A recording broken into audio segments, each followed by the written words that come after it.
guys, Mixed Media Girl here. In this video, I'm making some very colorful alcohol ink and resin dominoes. To start off with, I like to spritz my mold with some 91% isopropyl alcohol, and that really helps with air bubbles because sometimes they can get trapped around the little dots in the dominoes. I'm using Mixed Media Girl Artist resin, and this entire mold takes about 14 ounces of resin. So I start off with maybe about half of that, so about 7 ounces, and just try to fill it in as evenly as possible. And then I'm going in with various alcohol inks. So these ones are all Ranger, and I'm using just a rainbow of colors. I've got a yellow, green, blue, purple, and red. And then after that, I go in with a little bit of Pinata White, and this is just an alcohol ink, but it's heavier than the others because it's white, so it pushes down those colors. I then went back in and kind of just touched them up, added a little more ink where I thought I should, some more of the colors that I wanted to add, and then I did the white one more time.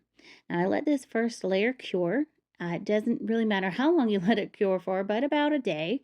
And then I went in with a second layer, which is just solid color.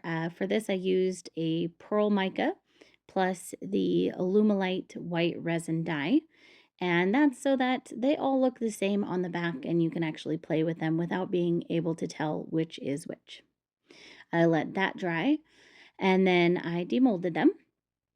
And sorry for the quality of this section, I actually forgot to record it separately, so I had to take this off of a live video.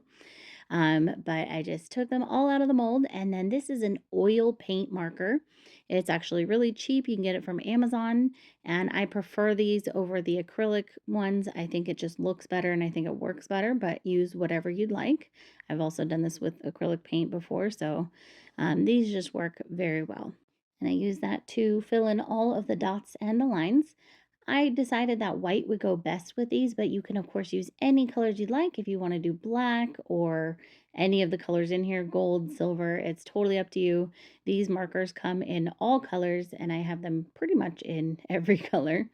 So I like to fill in all of the dots and the lines at one time, and then I let them dry, and then I go in with some isopropyl alcohol and I remove any excess. So while you're doing this step, don't worry about going over the lines or trying to stay within the dots or anything else because you're going to just remove any extra. I use 91% isopropyl alcohol because that's what I have, but the percentage isn't important for this step. You can use whatever you have on hand.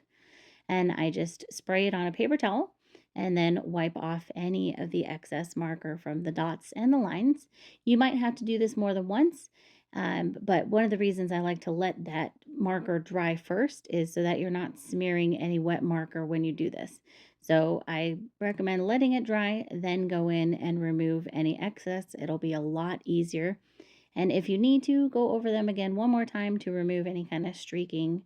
And you might have to switch your paper towel out a couple times during this process. So after that, you are completely done. You can sand the edges of the back if they're sharp as needed. But here you go. So I think these are so pretty. They're so colorful. And I hope you guys enjoyed this. Thanks for watching. I'll see you next time.